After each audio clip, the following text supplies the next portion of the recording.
छोटे से गांव कंचनपुर में सर्दी ने इस बार ऐसा कहर बरपाया कि पूरा गांव ठिठुर रहा था।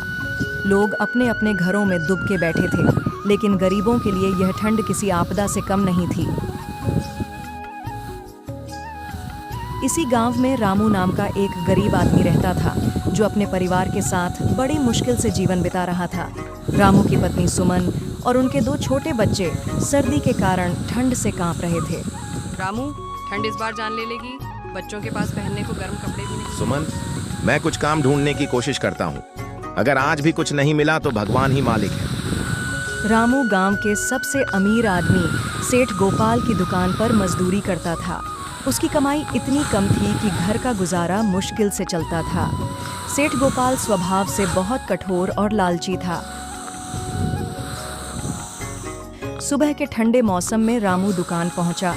सेठ गोपाल ने आते ही चिल्लाकर कहा, कहाँ था अब तक?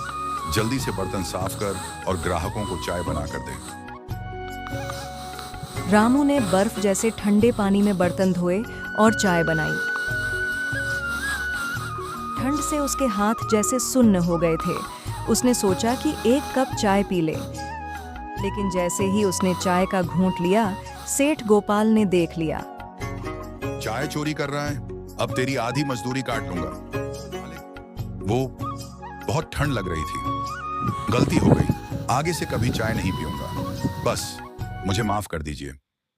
माफ कर दूं? तूने तो मेरी मेहनत की कमाई को पीने की आदत बना ली है। अब से रोज के 2 कप चाय के पैसे तेरी तनख्वाह से काटे जाएंगे, समझा? मुफ्तखोर कहीं का।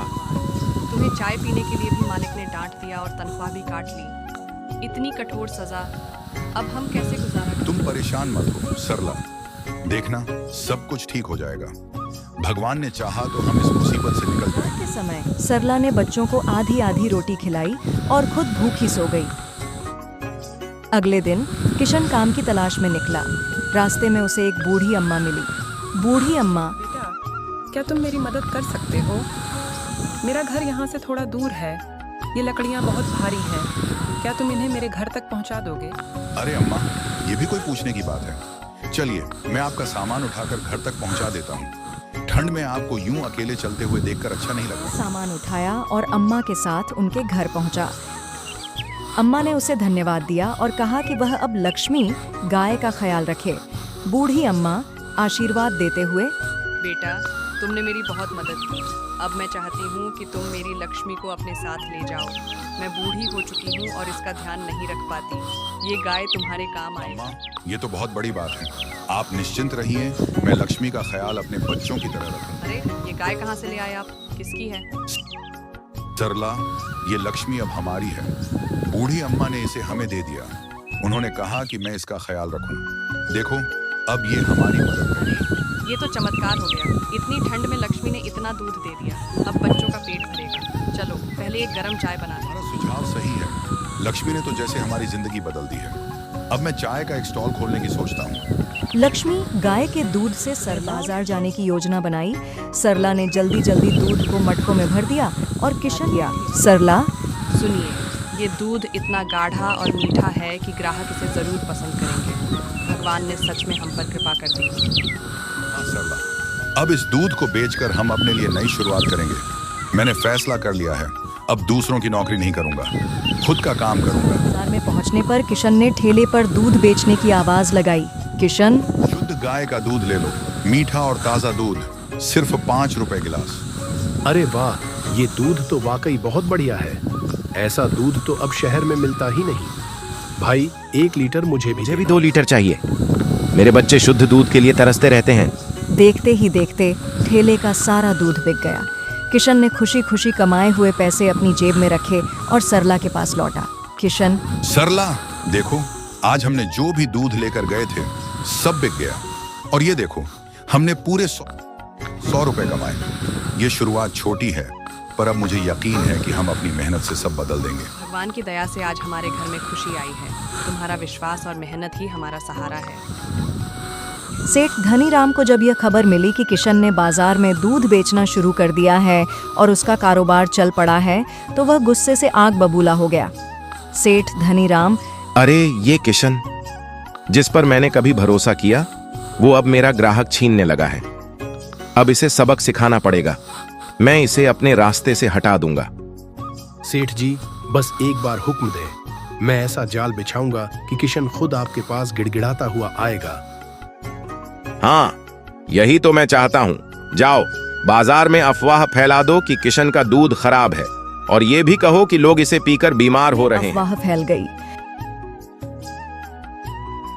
अगले दिन जब किशन दूध बेचने गया तो ग्राहकों की भीड़ कम थी। पहला ग्राहक, किशन, मैंने सुना है कि तुम्हारा दूध खराब है, लोग बीमार पड़ रहे हैं, ये सच है? ऐसा कुछ नहीं है। मेरा दूध शुद्ध और ताजा है। ये सब झूठी अफवाहें हैं। कोई जानबूझकर मेरे खिलाफ साजिश कर रहा सेठ है। धनीराम की ही चाल है। उसने तुम्हें नीचा दिखाने के लिए ये अफवाहें फैलवाई हैं। लेकिन तुम हार मत मानो, हम सच और मेहनत के रास्ते पर हैं। भगवान हमारे कहती साथ हो है। सरला, मैं इस साजिश का जवाब अपनी मेहनत से दूंगा।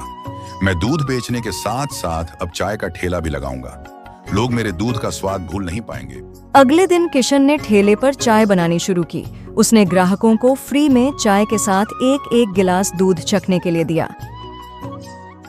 किशन, भैयों, ये चाय हमारी मेहनत का नतीजा है।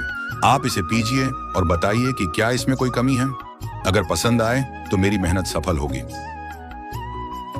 किशन, तुमने सच में कमाल कर दिया। ये चाय और दूध दोनों ही शुद्ध और स्वादिष्ट हैं। मैं आज से तुम्हारे ठेले पर ही चाय पीऊंगा।